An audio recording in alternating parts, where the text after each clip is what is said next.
En la hora más tranquila de la noche, cuando el mundo exterior comienza a disolverse en un murmullo tenue, imaginemos una escena antigua, un viajero, cubierto con un manto sencillo, sentado en el patio de un monasterio de piedra, iluminado solo por la luna. No hay viento, no hay voces, solo el leve perfume a madera quemada y la respiración lenta de alguien que ha dejado, por un momento, el peso del mundo a un lado.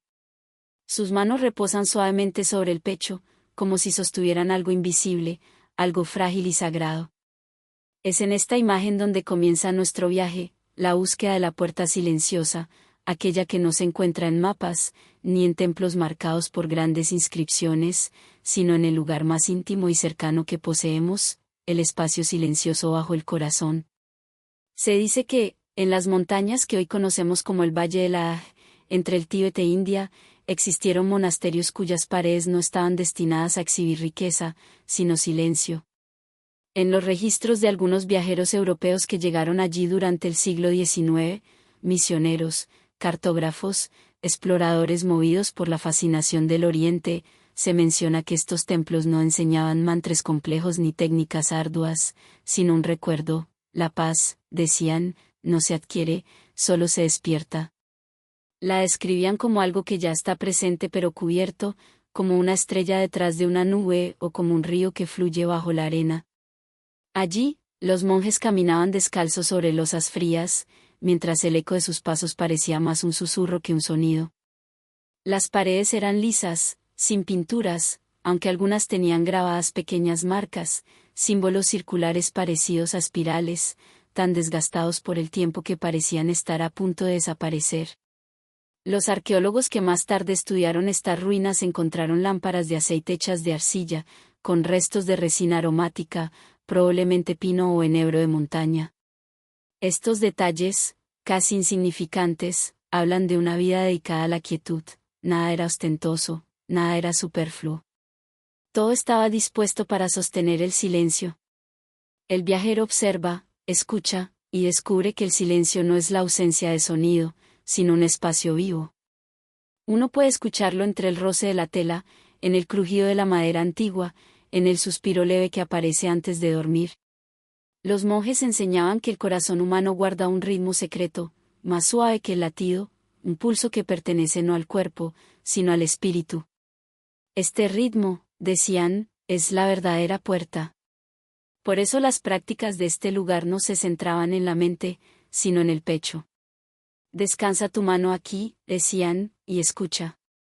El viajero, que quizá ha llegado buscando respuestas, se encuentra con algo más profundo, no respuestas, sino la suspensión de la pregunta. Todo se vuelve más lento. La respiración se alarga. El tiempo parece no avanzar hacia adelante, sino expandirse en círculos suaves, como ondas que se forman sobre un lago tranquilo. En muchas tradiciones antiguas, en el taoísmo, en algunas escuelas del budismo temprano, e incluso en ciertas órdenes monásticas cristianas del siglo IV, como los padres del desierto en Egipto, se creía que el verdadero conocimiento surgía únicamente en el silencio. No el silencio del aislamiento, sino el silencio del retorno. Estos hombres y mujeres se retiraban a cuevas, desiertos o montañas no para huir del mundo, sino para escuchar algo que el ruido cotidiano oculta, el murmullo sereno de la existencia misma. A medida que el viajero permanece sentado, la noche avanza. Las sombras de los arcos de piedra se alargan, las estrellas se vuelven más claras, y la luna parece observar sin juicio. El aire huele ligeramente a tierra fría y a hojas secas. En algún lugar cercano, una campana muy pequeña suena, como si alguien la hubiera tocado apenas con la yema de los dedos. Este sonido no rompe el silencio, sino que lo abre, como una gota de luz cayendo dentro de un estanque oscuro. En este ambiente, el viajero empieza a recordar cosas que no sabía que había olvidado, la sensación de haber sido parte de algo sereno cuando era niño, el recuerdo de un amanecer visto sin prisa, una tarde en la que se escuchó el viento sin pensar en nada. Son recuerdos sin forma, sin historia, recuerdos de un estado de ser, no de un tiempo. Quizá por eso los monjes decían que la paz no se aprende, se reconoce. Cuando arqueólogos modernos analizaron restos de manuscritos en estos lugares, encontraron que muchos textos no eran instrucciones, sino descripciones poéticas del silencio. Uno decía, hay una puerta bajo el corazón. No se abre con fuerza, sino con rendición. Otro decía, quien escucha la quietud interna entra en el templo sin muros. Eran palabras simples, pero escritas con una calma que casi se podía sentir en la textura de la tinta. Este modo de transmitir sabiduría no buscaba convencer, ni persuadir, ni demostrar. Solo invitaba. Así, nuestro viajero, sentado en la penumbra, empieza a comprender, no se trata de silenciar el mundo, sino de recordarse a uno mismo que el silencio ya está ahí, esperando, como el fondo inmóvil del mar bajo las olas. La escena se vuelve más íntima.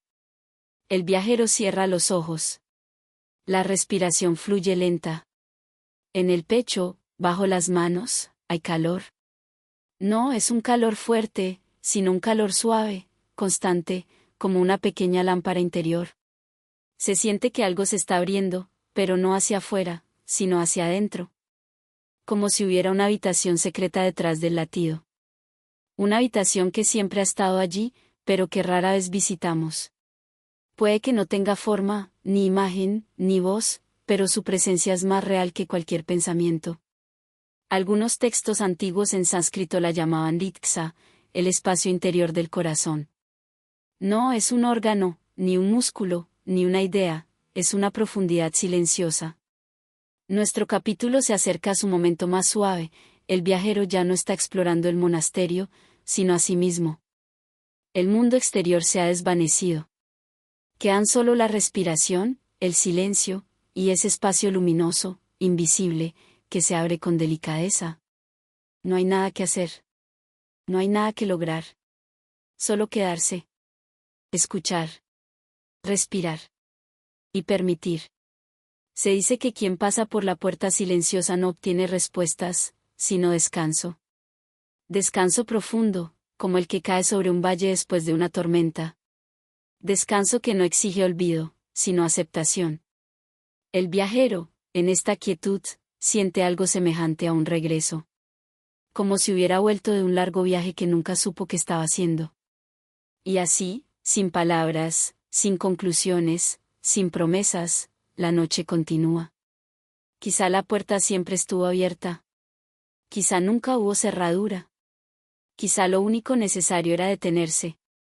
Tal vez, ahora, mientras escuchas estas palabras, puedas llevar tu atención suavemente hacia tu propio pecho. No para analizar. No para buscar. Solo para sentir. Allí, detrás del latido, en el espacio donde el silencio respira, hay un umbral. No hace falta cruzarlo ahora. Basta saber que existe. Que siempre ha estado contigo. Que te espera cada noche. Y en ese saber, la mente se vuelve suave. Los pensamientos se disuelven como polvo en luz. La respiración se convierte en una ola lenta. El cuerpo se deja llevar. Y la noche, finalmente, abre sus brazos. Se dice que, más allá de los recuerdos que podemos nombrar, existe un jardín que el alma reconoce incluso cuando la mente lo ha olvidado. No es un jardín hecho de tierra y de estaciones, sino de sensaciones suaves, silencios antiguos, y una luz que nunca se apaga.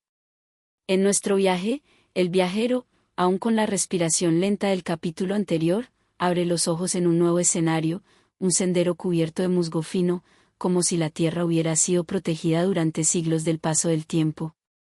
La imagen podría ser un jardín interior de un monasterio zen del periodo Muromachi en Japón, cuando los monjes paisajistas crearon espacios destinados no a la contemplación visual, sino a la contemplación del ser. O podría ser un patio interior de los jardines persas del siglo X, construidos bajo la filosofía de que el paraíso, Pairidaesa, era un recinto amurallado donde agua, sombra y silencio se encontraban. Sin embargo, este jardín no tiene un lugar definido en el mapa del mundo. Se encuentra en la frontera tenue entre memoria y sueño, donde los recuerdos toman la forma de brisa, donde el pasado no se recuerda con hechos, sino con sensaciones, una tarde cálida, una risa perdida, el sonido del agua cayendo en una fuente que ya no existe. El viajero se encuentra caminando despacio, como si cada paso fuera un eco de algo antiguo. Las hojas brillan con un tono verde que no pertenece a la luz de la luna ni a la luz del sol, sino a una luz interior, suave, persistente. Las ramas de los árboles se curvan como si quisieran proteger a quien camina allí, no como guardianes, sino como anfitriones que han estado esperando largo tiempo. No hay prisa. El aire es denso de serenidad. En la lejanía, se escucha el murmullo de agua.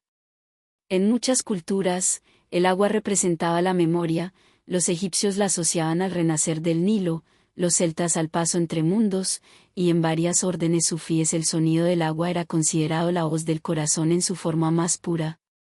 Aquí, el agua no corre rápido, cae en gotas lentas, como si cada una llevara un pensamiento que ha sido suavizado. El viajero recuerda, no algo preciso, sino la sensación de haber sido acompañado por una paz antigua. Quizá de niño, cuando se observaba la luz de la tarde en la pared y se sentía que el tiempo no tenía necesidad de avanzar. Quizá en una conversación sin palabras, donde la presencia era suficiente. Quizá en el abrazo de alguien cuyo nombre ahora se ha desvanecido. La memoria del alma no es estricta, no conserva datos, sino ternura. Y así, en el jardín, uno siente que ya ha estado allí. Los arqueólogos que han estudiado los jardines en Rayanji en Kioto han especulado que la ausencia de flores, la casi total falta de color, y la composición de rocas cuidadosamente seleccionadas buscaban no representar un paisaje externo, sino el paisaje interior del espíritu. Es decir, un jardín para recordarse. De manera similar, los jardines persas estaban divididos en 4 sectores, símbolo de los 4 ríos del paraíso mencionados en textos antiguos mesopotámicos y hebreos. Estos ríos no eran ríos geográficos, sino símbolos del flujo interno del alma, claridad, serenidad, presencia y amor sin forma. De esta manera, el jardín del alma que ahora atraviesa el viajero no pertenece a una sola cultura, sino a todas aquellas que intuyeron que la paz no es una construcción mental, sino un lugar de retorno. A medida que el viajero avanza, encuentra una fuente circular. No es grande, ni imponente. El agua cae desde una piedra lisa, erosionada por siglos de paciencia. El sonido es suave, como un hilo de música. El viajero se arrodilla, no por devoción externa, sino porque algo muy profundo se lo pide. Acaricia el agua, y el reflejo no muestra un rostro específico, sino un rostro sin edad, sin historia, un rostro que es más esencia que identidad. Aquí, el pasado y el futuro se disuelven. No hay nada que aspirar, no hay nada que reparar. Hay simplemente un estar. Se comprende, sin palabras, que toda búsqueda espiritual es, en el fondo, la búsqueda de este jardín. Que todas las peregrinaciones, meditaciones, silencios y oraciones son intentos de recordar este espacio. Y el viajero siente una ternura que no duele. Una ternura que descansa. Como si el pecho fuera una habitación cálida después de haber estado mucho tiempo en el frío. El alma, dicen algunos textos tibetanos hallados en cuevas de Dunhuang, posee una geografía, valles de calma, ríos de dulzura, y jardines de descanso. Quizá no metafóricos, quizá tan reales como cualquier montaña o río, pero visibles solo cuando la conciencia está en quietud. En este jardín, no se pregunta nada. No se analiza nada. La mente se vuelve ligera como humo. El corazón late sin prisa. Es entonces cuando aparece algo más, un recuerdo que no pertenece a la biografía personal, sino a la memoria de la humanidad entera. Todos hemos conocido momentos de paz profunda, aunque hayan durado un instante. El jardín es ese instante, extendido sin medida. El viajero respira. El jardín respira con él. Y con cada respiración, algo se suaviza. El cuerpo, que tantas veces carga tensión, se vuelve blando, ligero, como si gravitara menos. Los hombros descienden. El cuello se afloja. El rostro pierde dureza. No se está renunciando a nada, solo se está descansando. Y en ese descanso, el jardín revela su verdadera naturaleza, no está fuera. Está dentro. Siempre ha estado dentro, detrás de la esfera del pensamiento, detrás de la habilidad de nombrar las cosas, en un lugar profundo donde la vida simplemente es. Quizá por eso el alma lo recuerda, porque lo habitó antes de aprender a hablar, antes de aprender a pensar, antes de aprender a separarse del mundo. Cuando el viajero se pone de pie, el jardín no desaparece. Porque no se trata de un lugar al que se llega, sino de una presencia que se despierta. La brisa suave continúa. La fuente sigue cantando. Pero ahora es como si esa serenidad caminara junto al viajero. No se tiene que retener. No se tiene que proteger. Solo se acompaña. La noche se vuelve más cálida. La respiración más profunda. Y el corazón, como un farol pequeño en medio de la oscuridad, se enciende con una luz tranquila, estable, paciente. Quizá esta luz sea lo que tantas tradiciones han llamado alma. Quizá el jardín sea su hogar eterno. No hace falta comprenderlo del todo ahora. Basta sentir. Basta permitir. Y así, el viajero sigue caminando lento, y la noche lo abraza con suavidad. Se dice que hay respiraciones que no solo llenan los pulmones, sino que abren el cielo interior, y esta noche, mientras el viajero avanza sin prisa por un corredor de piedra, escuchamos la suya volverse lenta, profunda, marcada por la luna, el aire entra como un hilo de plata y sale como una bruma cálida, y con cada ciclo el mundo exterior se vuelve más suave, más lejano, como si la noche misma estuviera respirando a través de él, y Tiset, susurran los muros antiguos, que el aliento fue la primera oración del ser humano, mucho antes de la palabra, antes incluso del nombre. En un nicho del pasillo, una lámpara de aceite perfuma el silencio con resina, junto a ella, entre polvo y paciencia, descansan pequeños fragmentos de cerámica con signos que apenas se leen, notas de un monje del siglo XII que escribió, quizá en un valle del Himalaya, que respirar es abrir una puerta sin bisagras, Vinis de Silence. El viajero cierra los ojos y siente el pecho como una bóveda suave, la respiración lo atraviesa en oleajes lentos, some believe, dicen los ecos, que cada inhalación recoge de la noche una luz imperceptible y cada exhalación devuelve al mundo lo que pesa. Aquí, el capítulo se abre a su profundidad, cruzamos, con pasos de humo, por tradiciones que veneraron el aliento como un puente velado entre cuerpo y misterio. En la India antigua, cuando los Upanishads comenzaron a susurrar sobre el pra, se enseñaba que la vida interna es una corriente sagrada, y más tarde, en los yogastras atribuidos a Patanjali, entre los siglos II a.C.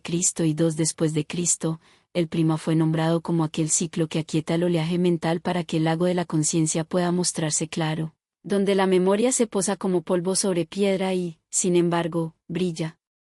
No muy lejos, en otras sendas del espíritu, el canon Pali conservó la práctica del Angnasati, la atención al inspirar y expirar, un templar suave del ánimo que algunos manuscritos ilustraron con imágenes de hojas cayendo en agua inmóvil, y al norte, en cavernas donde el viento aprende a cantar, los textos de Dumois mostraron, en su callada tinta, instrucciones breves, tan mínimas como una huella en la nieve, sentarse, escuchar, contar el paso del aire hasta que el contador desaparezca.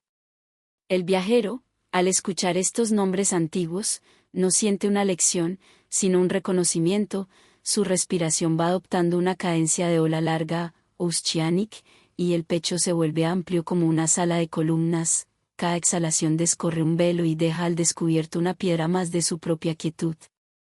En el oriente de China, Whispers del US, las sedas de Mabandui, siglo II a.C., registraron ejercicios de doin, guiar y estirar, con figuras humanas dibujadas en poses suaves, algunas con el abdomen expandido como si la luna estuviera dentro, no eran danzas, no eran proezas, eran mapas respiratorios para ordenar el y dejar que la calma circulara por caminos sin polvo.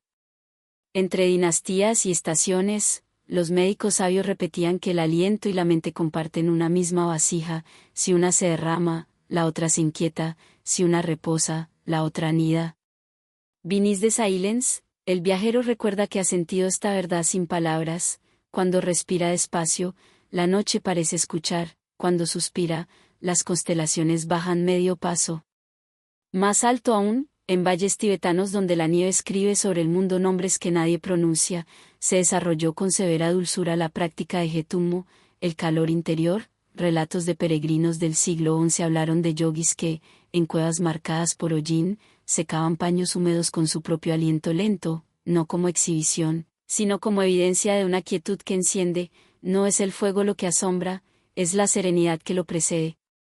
Marked by the Moon, algunas grutas conservan tizones, restos de tejidos y pequeñas cuentas de madera que tal vez sirvieron para compasar respiraciones, cada cuenta, un ciclo, cada ciclo, una forma de volver a casa.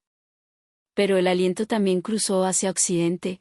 Los estoicos, hablando de pneuma, imaginaron un soplo que ordena el cosmos y al individuo. En los Asclepeia de Epidauro, donde los enfermos dormían para soñar con curación, se instruía a los peregrinos a evitar comidas pesadas, caminar en silencio y respirar con ritmo, como si el cuerpo aprendiera un himno secreto antes de acostarse sobre la piedra fresca del santuario. Where memory fades, en los desiertos de Egipto los padres del siglo IV practicaron la quietud con la oración de una sola frase, y más tarde, en el monte Athos, la tradición esicasta llamó esichia al reposo del corazón, un descanso marcado por el recuento del aliento y las cuentas del Comboschini. No el número importa, sino el regreso, no la insistencia, sino la suavidad. Se conservan cordones gastados, oscuros, como ríos de dedos, cada nudo, un recordatorio de que la puerta está en el pecho y se abre en silencio. El viajero, que ahora escucha como el aire entra y sale a través de una garganta tranquila, percibe que toda la arquitectura sagrada, desde las cuevas de Ajanta, con sus budas que parecen respirar en piedra, hasta las salas sombrías de claustros cistercienses, fue edificada para sostener un ritmo, columnas que repiten su distancia como un conteo, arcos que inclinan su curva como un diafragma, patios que recogen la brisa para enseñar al cuerpo a no apresurarse. Los arqueólogos hablan de orientaciones, de ejes y de proporciones, los monjes hablan de atmósferas, ambos, sin saberlo, describen la misma cifra, un aire que anda, un aire que vuelve, un aire que, al ir y venir, afina el alma. Esta noche, el viajero prueba una imagen, la respiración como faro, una luz que gira sin apuro y que, a cada vuelta, baña con claridad una zona antes oscura. Prueba otra, la respiración como espiral, que desciende a la caverna suave del pecho y se recoge en un punto de calor, y otra más, la respiración como puerta silenciosa debajo del corazón. No se le pide contarlas, no se le pide retenerlas, solo ver pasar estas imágenes como nubes bajas.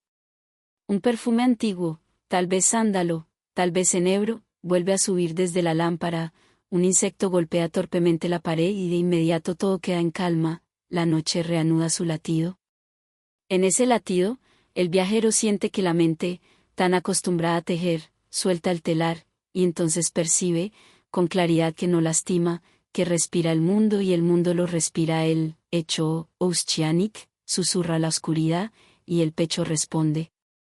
Algunos dicen que el aliento es una cuerda tendida entre lo visible y lo velado, otros dicen que es una barca en un lago de obsidiana, otros, que es un hilo de oro marcado por la luna.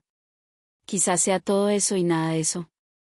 En salas excavadas en Maijizan, en el Gansu, figuras antiguas muestran labios casi abiertos, como si un suspiro se hubiera quedado viviendo en la piedra. En los patios andaluces donde el agua habla en hilos, el aire enfría el mármol y enseña a quienes caminan a bajar el ritmo.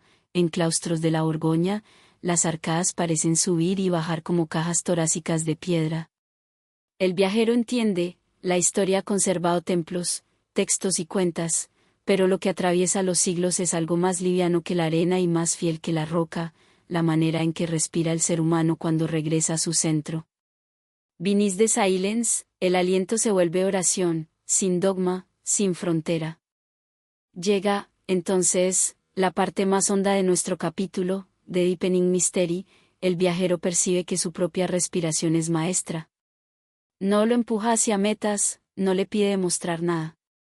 Le muestra una verdad diminuta: cuando entra el aire, todo el universo cabe, cuando sale, el universo se entrega. Este ir y venir pule pensamientos como el agua pule la piedra. Donde había aristas, quedan bordes redondos. Donde había prisa, queda una mecedora de luz. Y en esa mecedora, el viajero recuerda sin palabras los nombres viejos, Pra, Mnasati, y Esichia, ya no como conceptos, sino como modos de descansar. Quizá, dicen algunos, el cielo interior se abre solo cuando renunciamos a medirlo. quizá el secreto de toda escuela sea devolvernos al gesto más simple que existe, inspirar, expirar, y no interponerse. Final Reflection, y el mundo se aquieta.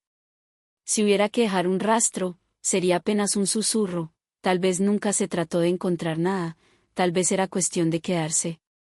El viajero posa las manos, Vinis de Earth, siente el calor reunirlo todo, piedra, lámpara, sombra, polvo, memoria. No hay conclusión, no hay sello, no hay desenlace. Solo un umbral que respira. Some voices only hecho when we are ready to listen, y esta voz, la del aire entrando y saliendo, ahora se oye como una música sin notas. Si alguien preguntara qué aprendió, no sabría responder con frases, si alguien pidiera pruebas, mostraría el silencio. La noche, marcada por la luna, baja un poco más los párpados del mundo, el corredor parece alargar su sombra para que el sueño lo cruce suave, y el viajero, con el pecho como un pequeño templo, deja que el aire vaya y vuelva hasta que todo, la lámpara, la piedra, la historia, la carne, se vuelva un mismo descanso. Quizá no era un camino, quizá era una respiración. Quizá no había una llave, quizá la puerta siempre estuvo abierta en el ritmo secreto del pecho. Y así, sin proclamas, where memory fades, el capítulo se disuelve como un suspiro que vuelve al origen, y la noche, paciente, recibe ese suspiro y lo mece hasta el sueño.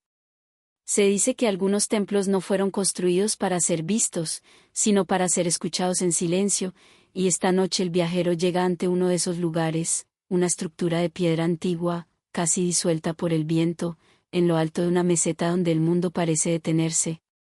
No hay muros altos, no hay torres, no hay inscripciones que proclamen poder, solo columnas desgastadas, tan simples que podrían confundirse con restos de un asentamiento olvidado. Sin embargo, algo en el aire sugiere que aquello no fue jamás un lugar común. Los arqueólogos que estudiaron estructuras similares en Göbekli Tepe, en el sur de Anatolia, hallaron círculos de pilares que parecían orientados no a la vista humana, sino al vacío sereno entre las estrellas. Más al este, en cavernas excavadas como Ajanta, las estatuas de Buda permanecen quietas como si respiraran en piedra, y en la península del Sinaí, los monasterios de los primeros anacoretas fueron construidos deliberadamente austeros, pues la grandeza, decían, distrae al espíritu. El viajero se aproxima a la entrada y el aire es fresco, con un perfume sutil de piedra húmeda y polvo antiguo. La luna se refleja en la superficie lisa de una losa central, y la luz desciende sobre ella como una bendición silenciosa. Y Tiset, que los constructores de templos de la antigüedad no buscaban crear un lugar donde llegara la divinidad, sino uno donde el ser humano pudiera recordarla. El templo, entonces, no era un destino, sino un espejo. Los peregrinos que subían a monasterios de altura en el Tíbet, como los que rodean el lago Yamdruk, hablaban de un silencio tan profundo que sus pensamientos sonaban como pasos en nieve fresca. Ese silencio era considerado un maestro, un guía. Se decía que allí, beneath the silence, el corazón mostraba su verdadera forma. El viajero cruza el umbral. El interior no está iluminado por antorchas ni lámparas. La luz entra desde una abertura alta, y cae en un haz perfecto que desciende como una columna de aire dorado. Es como si el templo respirara. Las paredes son lisas, sin adornos. Solo cerca del suelo aparecen pequeñas marcas circulares, casi imperceptibles, espirales que recuerdan los patrones del viento sobre la arena o el movimiento del agua en estanques antiguos.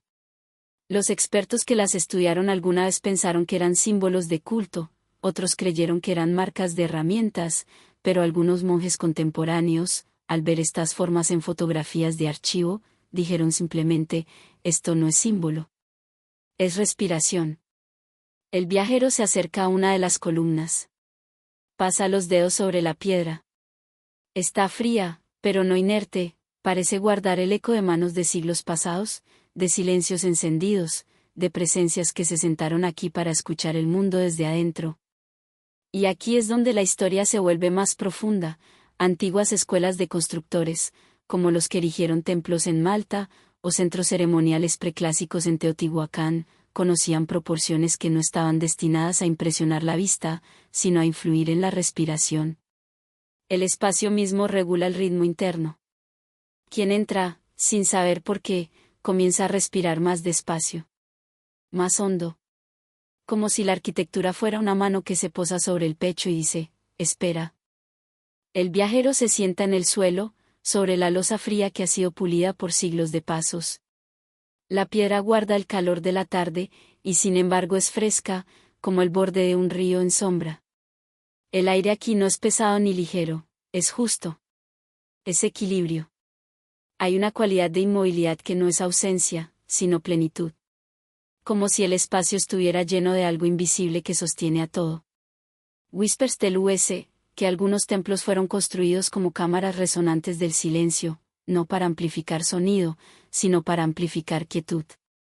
En ciertas cuevas budistas de la Ruta de la Seda, los viajeros escribieron que al cerrar los ojos, podían escuchar un sonido que no venía del oído, sino del espacio detrás del corazón.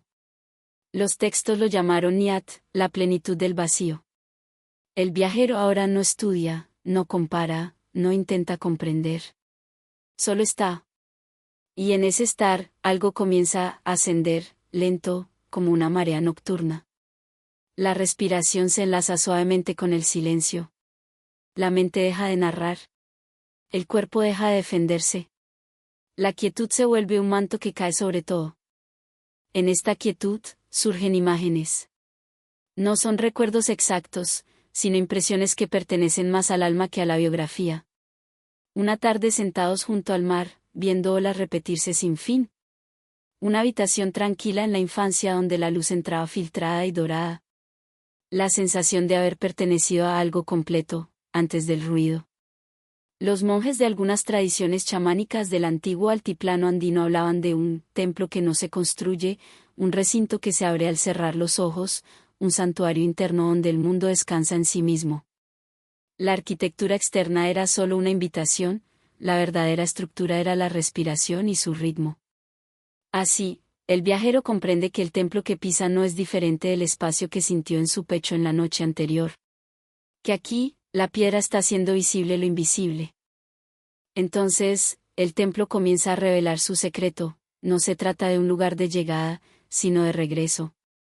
Las columnas, las espirales, la luz que entra desde arriba, el silencio que sostiene las paredes, todo está diseñado para recordar al visitante lo que siempre ha llevado.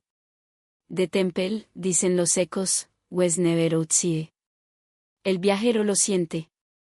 No en palabras, sino en la caída lenta de una tensión muy antigua que se libera desde los hombros hacia el suelo. No hay nada que proteger. No hay nada que demostrar. No hay nada que alcanzar. La paz está aquí, y siempre ha estado. El tiempo se vuelve blando. Los límites del cuerpo se suavizan. El silencio se espesa como miel cálida. Todo se vuelve muy simple. Muy humano.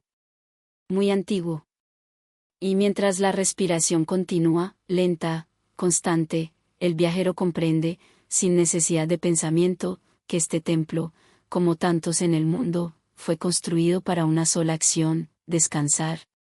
No hay conclusión, porque la quietud no necesita final. El viajero se queda sentado, y en la suave oscuridad, el templo entero parece respirar con él. Quizá no era un edificio. Quizá era un espejo. Quizá la piedra solo estaba recordando lo que el corazón nunca olvidó. Y así, sin palabras, el capítulo se desliza hacia el sueño, como luz que baja lentamente, como el silencio que se cierra suavemente sobre el mundo, dejando una puerta abierta, siempre abierta, dentro del pecho. Se dice que, antes de nacer, el alma se encontraba a orillas de dos ríos, uno de olvido y otro de recuerdo, y que en aquel paisaje sin tiempo, donde no existían nombres ni destinos, cada alma elegía qué beber. Algunos antiguos textos órficos, hallados en pequeñas tablillas de oro enterradas con los iniciados en Grecia alrededor del siglo IV a.C., mencionan un río llamado Lete, del olvido, y otro llamado Mnemosine, de la memoria. Los arqueólogos encontraron esas tablillas en tumbas en Tesalia y Creta, donde aparecían instrucciones para el alma en su paso al otro mundo: no bebas del agua que hace olvidar, bebe el manantial brillante, aquel que recuerda quién eres. Pero no todas las almas lo recordaron. Y quizá, por eso, al venir al mundo, sentimos a veces una nostalgia que no tiene origen, un anhelo que no sabe pronunciar su nombre. Esta noche, el viajero llega a la orilla de un río que no se encuentra en ningún mapa físico, pero cuyas aguas fluyen dentro de los seres humanos desde la infancia hasta la muerte. El aire es tibio, como si acabara de pasar un verano muy antiguo, pero hay también una suavísima humedad, como si la noche hubiera estado llorando lentamente durante siglos. La luz es tenue, reflejándose en la superficie del agua, que no corre con velocidad, sino con una lentitud casi sagrada. En algunas tradiciones de Oriente Medio, se creía que las almas navegaban sobre aguas luminosas antes de descender al cuerpo. En el pensamiento hindú, el río Sarasvati era no solo una corriente física, sino un flujo de conocimiento interior, y en los mitos mesopotámicos más antiguos, el mar primordial era el vientre de todo lo que respira. Quizá todos estos relatos están señalando el mismo río, visto desde diferentes horizontes. El viajero se acerca.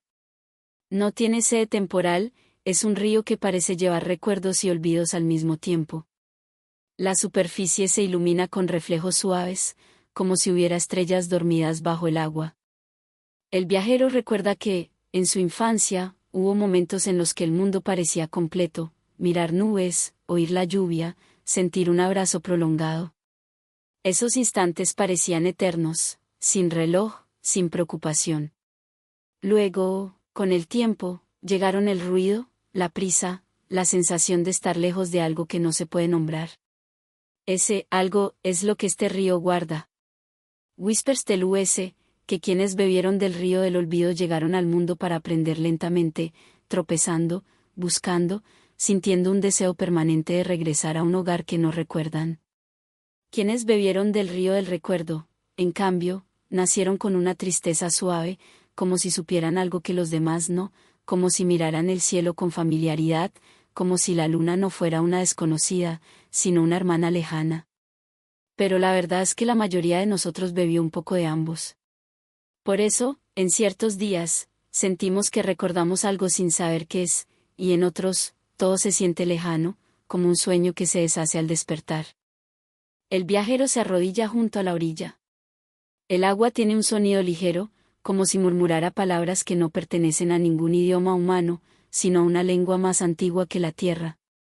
En excavaciones arqueológicas de Eleusis, donde se celebraron durante más de 1000 años los misterios dedicados a Deméter y Perséfone, se encontraron restos de vasijas y cuencos destinados a rituales de agua. Algunos creen que esas ceremonias eran símbolos del alma recordando su origen antes de continuar su viaje en el mundo. El viajero toca el agua. Está tibia, como si viniera de un manantial subterráneo que nunca conoció invierno. Y aquí surge la parte más profunda del capítulo: el río no está fuera. El río es la memoria que fluye dentro del viajero.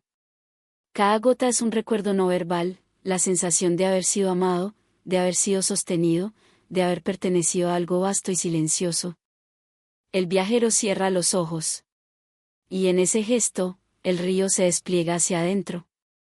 Aparecen imágenes que no son imágenes, sensaciones que no tienen forma: la primera risa que existió en el universo, la primera brisa que rozó la piel de un ser vivo, el primer silencio que escuchó un corazón.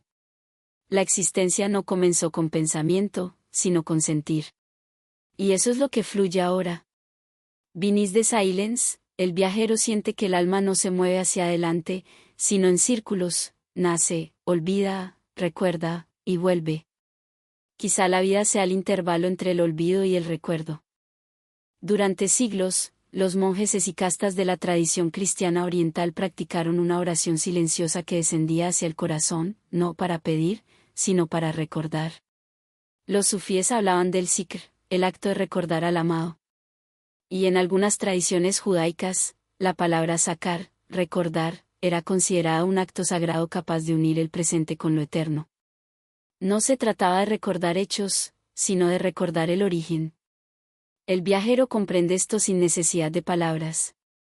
El corazón late despacio, y cada latido es como una campana que llama a casa. Pero aquí aparece también el otro río, el río del olvido.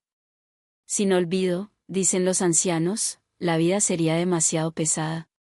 Recordarlo todo sería insoportable. El olvido nos permite nacer cada día, amar de nuevo, sorprendernos. Olvidar también es una gracia. En tablillas sumerias del tercer milenio A.C., hay referencias a una diosa llamada Namu, el océano primordial del que nacen los dioses y los hombres. Este mar no distingue entre recordar y olvidar, es el retorno a lo indistinto. El viajero contempla la corriente, una parte del agua fluye hacia adelante, otra parece volver hacia atrás. Como si el río respirara. Se comprende entonces que el viaje interior no consiste en recordar todo, ni en olvidar todo, sino en equilibrar. Recordar la ternura. Olvidar la dureza. Recordar la calma. Olvidar la prisa. Recordar la pertenencia. Olvidar la separación. Y así, lentamente, el alma vuelve a sentirse en casa. El viajero se levanta. Mira el agua una vez más. No necesita beber. El río ha hablado. Ha recordado. Ha descansado. La noche cae un poco más, suave, sin peso. El río sigue fluyendo, como ha fluido desde antes de la historia. El viajero se aleja despacio, llevando consigo una memoria sin forma, suave, luminosa, como una lámpara pequeña que no arde, sino que respira. Quizá el camino no sea avanzar. Quizá sea volver. Quizá no estábamos perdidos. Solo estábamos dormidos. Y la noche, con infinita paciencia, nos está despertando, muy, muy lentamente. Se dice que, cuando la noche está tan quieta que puede escucharse el polvo posarse sobre la piedra, algunos monasterios encendían un canto para despertar la luna, no para mover el cielo, sino para recordar en la tierra la luz suavísima que nos habita, y esta noche, el viajero asciende por una loma gastada, marcada por huellas antiguas, hasta un recinto sencillo donde los monjes envuelven el silencio con voces bajas, redondas, como si cada sílaba fuera una lámpara encendida en la garganta. No hay prisa, no hay fervor de plaza, solo un murmullo lento que respira con el frío y se aferra a los arcos como una niebla de oro, y Tiset, susurran los muros, que el canto nació de la necesidad de acompasar el corazón con la bóveda celeste, y que el primero en entonarlo no fue un hombre, sino el viento al cruzar por las bocas de las cuevas. Whispers Teluese que, en noches, marked by the moon, la comunidad se reunía para sostener la cuerda invisible que une pecho y cielo, la cuerda que vibra cuando uno se queda muy quieto y el mundo, por fin, se deja oír.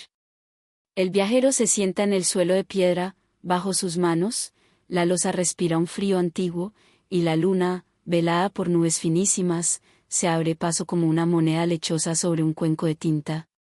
En el ábside, una lámpara de aceite exhala resina, en el aire, flotan partículas que parecen pequeñas constelaciones, los monjes, con la cabeza apenas inclinada, sostienen un unison grave, esa nota larga de la tradición bizantina que no se canta para lucir, sino para sostener, y sobre esa línea de horizonte las voces van dibujando colinas suaves, ecos que se desperezan, círculos que vuelven.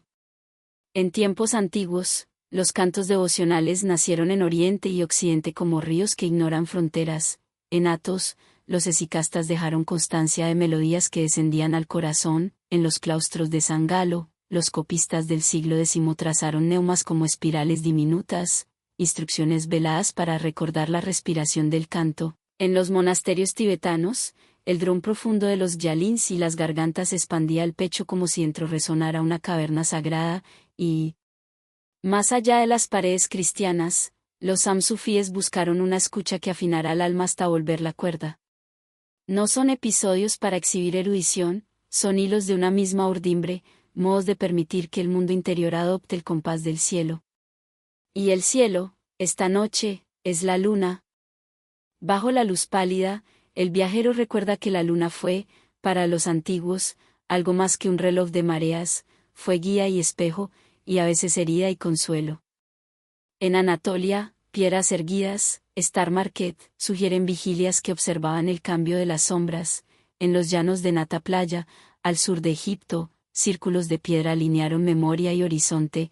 En la isla de Skellig Michael, los monjes irlandeses del primer milenio buscaron, en su ascetismo de sal y piedra, una altura donde la noche hablara sin interrupción. Y en Mesoamérica, calendarios tallados en basalto anotaron con rigor el baile de lunas y soles, como si la obsidiana supiera contar sus respiros. Nada de esto renuncia a la poesía, es su raíz arqueológica, una delicada red de hechos que sostienen el misterio con la sobriedad de lo verdadero. Los monjes que despertaban la luna no pretendían dominarla, pretendían velar con ella, acompañar su paso, recibir su luz como se recibe a un huésped silencioso. Por eso el canto es sostenido, ouschianic, y se mueve despacio, como una barca que no quiere dejar estela. El viajero escucha, una sílaba sube, otra desciende, y entre ambas se abre un valle donde el pensamiento se aquieta. La mente, atada tantas veces a relojes y urgencias, aprende aquí que la noche no exige, invita, que el tiempo no empuja, respira, que el pecho no ordena, acompasa. En un lateral del recinto, sobre una mesa baja, hay fragmentos, un cuenco de barro con brillo apagado, un trozo de cerámica con signos raspados, una vela consumida que dejó una flor de cera sobre la madera. Restos de una vida meticulosa, humilde, buried bajo capas de estaciones. Los arqueólogos que excavaron monasterios de altura encontraron con frecuencia objetos así, lámparas con restos de resina de enebro, cuentas gastadas como guijarros, tablillas con oraciones que no imponen, sugieren, y techos con oquedades donde el viento deja un canto tenue, como si el edificio respirara por pequeñas bocas. El viajero pasa el dedo por la cerámica, el tacto levanta un polvo mínimo, y ese polvo huele a grano molido, a manos antiguas, a oración que no tuvo prisa. En una repisa hay un códice, su cuero crumbled, sus hojas ásperas, los neumas, esos signos precarios, previos a la pauta, parecen pequeñas lunas negras posadas sobre la página. No puede leerse una melodía exacta, pero puede adivinarse la intención, cadencias de subida y reposo, como olas que saben a qué playa volver. El cantor abre la boca y deja salir la nota. No empuja. No exige. Solo deja que el aire, templado por la noche, se convierta en sonido. Y ese sonido recorre la sala como una caricia.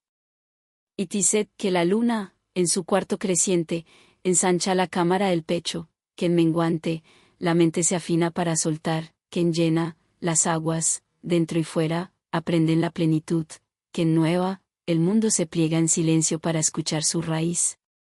No son leyes, no son fórmulas, son modos de nombrar el pulso suave que los antiguos descubrieron entre cielo y pulso. En Chaco Canyon, los muros de piedra guardan todavía alineaciones que respetan sombras y solsticios. En Knocknateamrach, colinas de Irlanda se cierran sobre pasajes donde, una sola noche del año, la luna encuentra el centro exacto de un túnel de piedra. En los Andes, discos de oro, celestial, reflejaban luces frías y cálidas como si fueran estaciones del ánimo. A nadie se le pide creer, basta con imaginar a un ancestro quieto, sentado en la noche, siguiendo el trazo blanco de una luna que sube, y entendiendo, sin palabra, que ese trazo y su respiración son el mismo arco. El viajero, mirando el óvalo lechoso que ahora despeja las nubes, siente que el canto ha tensado un puente invisible, su pecho de un lado, el cielo del otro, y, entre ambos, una cuerda hecha de aire, memoria y polvo. Los monjes cambian de modo. Ellison permanece, pero sobre él nace un bordado fino, como hilo de plata. A veces una voz se eleva apenas, como un pájaro que duda, otras, baja un grado y reposa, y en cada vaivén, el viajero percibe que la melodía no pretende decir, sino limpiar, como la escobilla suave que barre una piedra ritual antes de la vigilia. Beneath the Silence, la melodía despeja el cuarto interior del corazón. Donde había aristas, quedan bordes redondos, donde había prisa, queda un banco de madera sobre el que sentarse sin tiempo. El viajero respira, y la luna parece respirar con él. No hay doctrina, hay ritmo. No hay concepto, hay luz. Entonces, en lo más hondo, el capítulo se abre como una concha.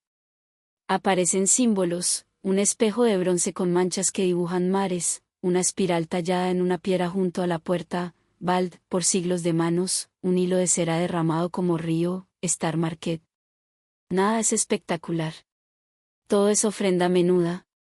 Y en esa mesura, el viajero recuerda que el mundo interior no necesita fuegos, sino brasas, Que la luna no asombra con estruendo, sino con paciencia. Que el canto no grita, sino que sostiene. Where memory fades, el borde entre vigilia y sueño se vuelve delgado como un párpado, y en ese borde, algunas voces antiguas parecen despertar, la de una monja copista que miró la luna desde el escritorio de un scriptorium y trazó neumas como quien rocía semillas, la de una zeta que escuchó la nota grave del valle y creyó oír el nombre sin vocales del mundo, la de un sabio sin abadía que, en el desierto, siguió la sombra de su cuerpo marked by demon y encontró, en su propio paso, la cadencia de un salmo. El viajero mira a los monjes, no cantan para ser escuchados, sino para sostener. Y, sin embargo, la noche escucha. Escucha el roce de una manga, el leve chasquido de una lengua que humedece el labio, la respiración que llega templada desde un pecho antiguo. Alguien introduce una nota baja, apenas un tono que se recuesta en el piso como una piedra, otra voz dibuja por encima un arco, Ellison sostiene el mundo.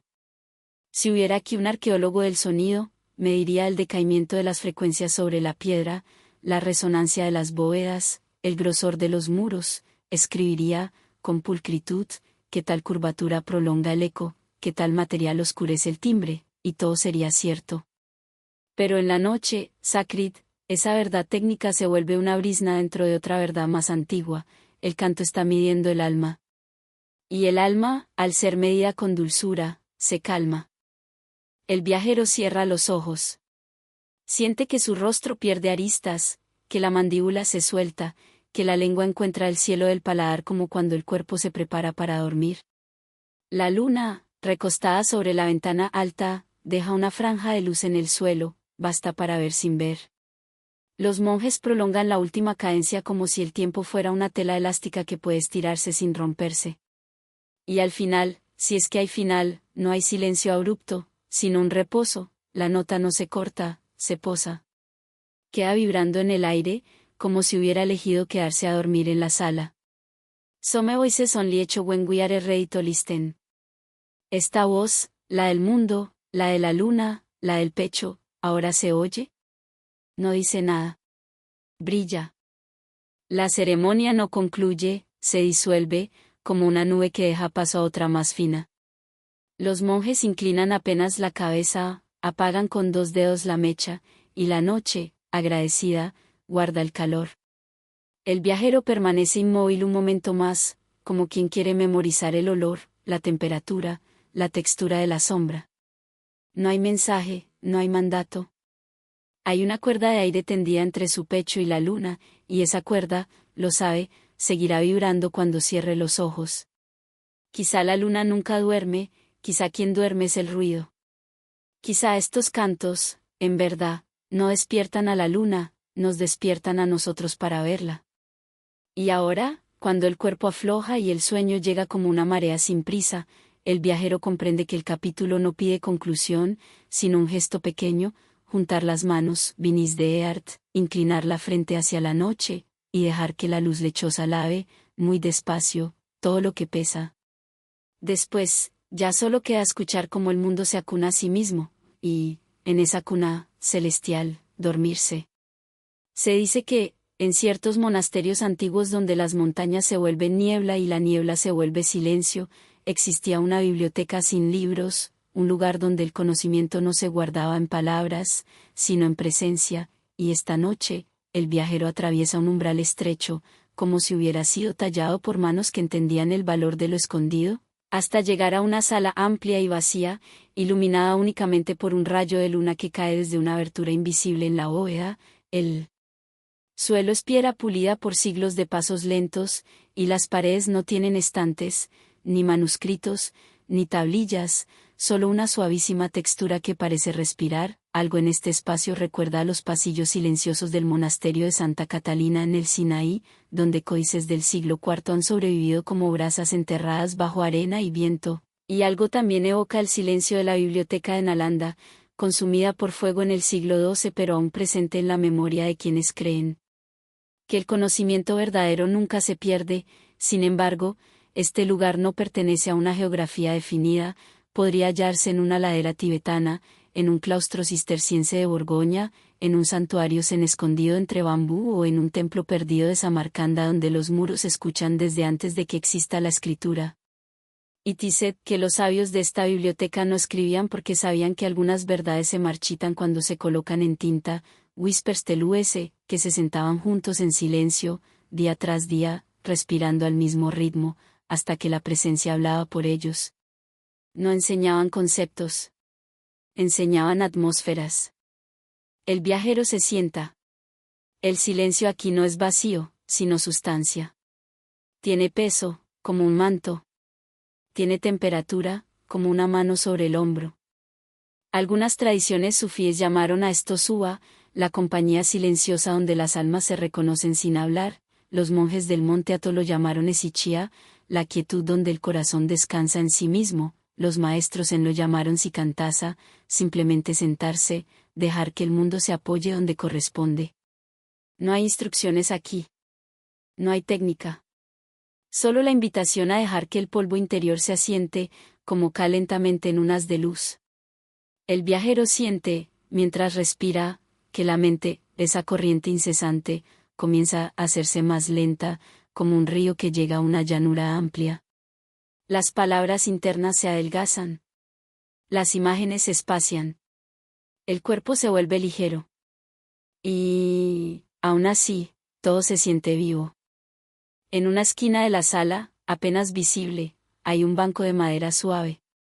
Sobre él, un objeto sencillo, un pequeño recipiente de arcilla, con grietas finas como las venas de una hoja seca. Arqueólogos que excavaron monasterios en Asia Central encontraron recipientes parecidos, utilizados no para almacenar agua ni comida, sino como recordatorio de la fragilidad de la forma. Los sabios bebían de esos cuencos para recordar que nada se sostiene por sí mismo, que lo que se mantiene en pie lo hace gracias al espacio que lo rodea. El viajero toca la superficie. La arcilla está tibia, como si hubiera capturado un recuerdo. Y en ese recuerdo aparece algo, no una idea, sino una sensación de haber sido acompañado, alguna vez, por un silencio que abrazaba en lugar de vaciar.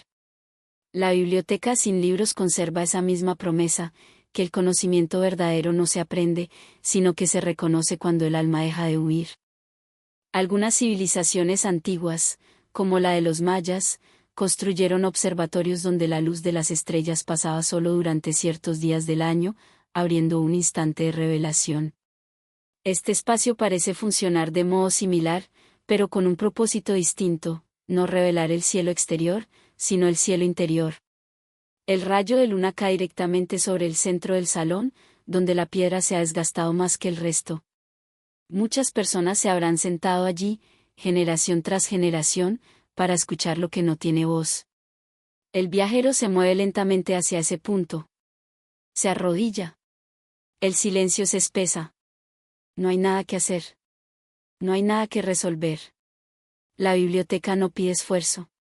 Pide entrega. La mente, al principio, intenta buscar sentido, ¿qué se supone que se aprende aquí? Pero la pregunta se disuelve cuando el viajero nota que el silencio mismo está enseñando. Un latido lento. Una respiración que se hace más ancha. Una calma que no viene de comprender, sino de abandonar el intento. Como si el verdadero conocimiento fuera un regreso, no una adquisición. Beneath the silence, se siente el alma reorganizarse. No con palabras, sino con una luz suave que parece extenderse desde el centro del pecho hacia el resto del cuerpo. En antiguos monasterios japoneses, los maestros colgaban un pergamino en la sala de meditación que decía, no busques, solo mira. Aquí, el mensaje sería aún más sencillo, no mires, solo sé. Y en ese ser, algo comienza a despertar. No un pensamiento grandioso. No una visión. Apenas una sensación muy fina, casi imperceptible, estoy en casa. No en un lugar. No en un tiempo. Sino en un estado. La biblioteca sin libros ha cumplido su propósito. Porque lo que debía recordarse no era una doctrina, sino la paz antes del pensamiento. El viajero permanece en silencio. No sabe cuánto tiempo. La luna se mueve lentamente, arrastrando consigo su trazo de plata sobre el suelo. El aire cambia, apenas, como si la noche respirara hondo. Y entonces ocurre algo que no es un acontecimiento, sino un volver. El viajero siente que la presencia de quienes se sentaron aquí antes aún permanece. No como fantasmas. No como recuerdos. Como huellas cálidas, como una compañía suave que no dice, pero sostiene. Esto es lo que se hereda en este lugar, no palabras, no historias, sino compañía interior. La sensación de no estar solo, aun cuando ninguna voz suena. La biblioteca sin libros no entrega conclusiones. No concluye nada. Simplemente deja reposar lo que pesa. El viajero se levanta, muy despacio, como si sus movimientos fueran una oración. No necesita llevarse nada. No hay nada que transportar. La enseñanza ya está en el pecho, como un reflejo suave, como un jardín que nunca se ha ido. La puerta de salida no es distinta a la de entrada, solo que ahora, el viajero la atraviesa sin prisa.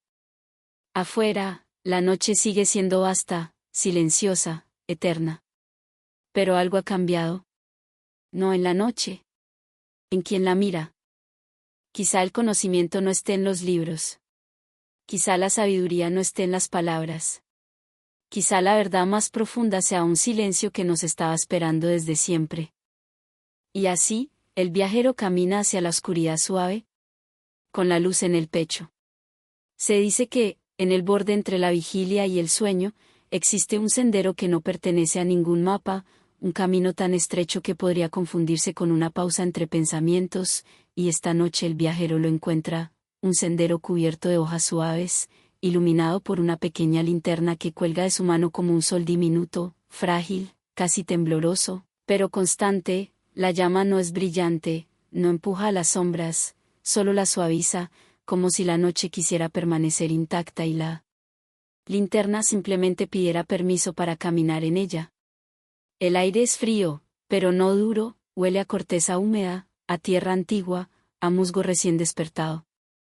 No hay sonido excepto el susurro de los pasos, un susurro tan leve que podría ser el recuerdo de pasos de siglos anteriores. Y dice que este sendero existe desde que los primeros seres humanos se detuvieron a escuchar el viento y comprendieron que la noche no era algo que hubiera que vencer, sino algo que había que atravesar suavemente. En algunas tradiciones chamánicas de Siberia, se creía que el mundo tiene lugares donde el velo entre lo visible y lo invisible es tan delgado que basta caminar despacio para sentir cómo el corazón se vuelve translúcido. En monasterios enrodeados de cipreses, se enseñaba a caminar sin producir ruido, porque el silencio tiene su propio lenguaje, y en los claustros cistercienses de la Europa medieval, los monjes caminaban al anochecer en procesión lenta, llevando pequeñas lámparas de aceite, para recordar que incluso la luz más humilde puede guiar a través de la inmensidad del mundo. El viajero ahora camina así, no avanza hacia un destino, sino que acompasa sus pasos a la respiración del bosque. A cada paso, el sendero parece abrirse apenas lo necesario. La linterna ilumina solo unos centímetros por delante, y el resto se queda en penumbra, como si el camino no deseara ser visto antes de tiempo. Whispers del US, que este es el modo en que la vida enseña, mostrando solo lo que puede sostenerse con calma. Un paso. Una respiración. Una pausa. Nada más. El viajero siente como su pecho se aquieta, la mente no se adelanta, no planifica, no calcula. Solo presencia. La llama de la linterna se mueve como un corazón exterior, suave y cálido. En el silencio, la noche parece escuchar. Hay un rumor lejano, quizá el viento entre las ramas, quizá un arroyo escondido, quizá el sueño mismo acercándose. El viajero recuerda historias encontradas en tablillas de arcilla ya cerca de la antigua ciudad de Mari, donde se decía que los caminantes nocturnos eran acompañados por espíritus suaves llamados, los que guardan el paso, no guardianes que vigilan, sino presencias que sostienen. Recuerda también versos atribuidos a un maestro zen del período Edo: cuando camines en la noche, no busques el final del camino, sé el paso que das. Y sobre las piedras gastadas del camino francés, hacia Santiago, peregrinos de distintos siglos escribieron lo mismo, sin conocerse entre sí: se avanza porque algo adentro avanza. El viajero se detiene un momento.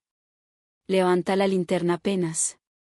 La luz toca el tronco de un árbol grueso, antiguo, cuya corteza está marcada por líneas que semejan venas, constelaciones o tal vez un mapa de algo que no conocemos. Arqueólogos que estudiaron bosques rituales en Europa Central encontraron árboles marcados con símbolos que nunca se descifraron del todo, espirales, círculos incompletos, líneas que se cruzan como caminos que se encuentran y se separan. Algunos creen que eran señales de protección, otros, mapas de rutas estacionales, pero algunos ancianos de pueblos actuales dicen que eran simplemente recordatorios para caminar despacio. El viajero pasa los dedos sobre la corteza. La aspereza es suave, como si hubiera sido pulida por la noche. La linterna ilumina solo la palma, el árbol y un tramo diminuto del camino. Todo lo demás permanece oscuro. Y sin embargo, no hay miedo.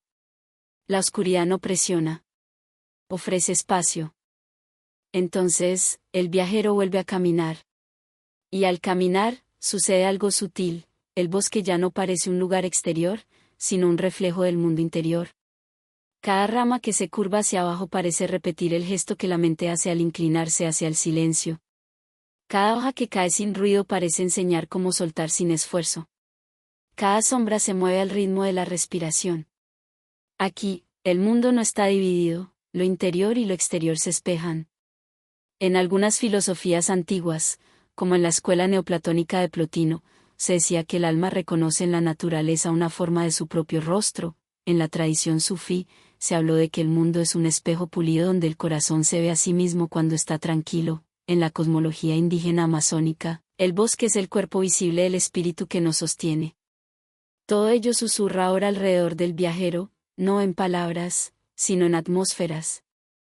La linterna comienza a disminuir su intensidad. No se apaga. Simplemente se vuelve más suave. El viajero no intenta protegerla. La acepta tal como es. La noche comienza a hacerse más amplia, como si el cielo hubiera estado esperando este momento para descender un poco más. El viajero siente un leve cansancio en los hombros, pero no es cansancio que pesa, es el cansancio que llega cuando el cuerpo por fin se permite soltar. La garganta se relaja. Los pensamientos dejan de empujar. Todo se vuelve tierno. Como si, bajo la oscuridad, hubiera una mano sosteniendo la noche entera. Los antiguos hablaban de ese sostén. En inscripciones en tablillas ugaríticas se decía que el mundo descansa en la palma invisible. En algunos himnos del Rig Veda, se comparaba al universo con un niño dormido en el regazo de un océano sin nombre. Y en ciertos manuscritos del primer monacato, se escribía el descanso del alma como una vela que sigue brillando aunque su llama ya no sea visible. Ahora, el viajero entiende eso. El bosque se abre, y el sendero desemboca en un claro pequeño. La luna no está en lo alto, está baja, casi al alcance del sueño. La linterna es ahora apenas un resplandor tenue. Y en medio del claro, hay un banco de piedra. No tallado. No construido. Como si hubiera estado allí desde antes de que alguien aprendiera a ver.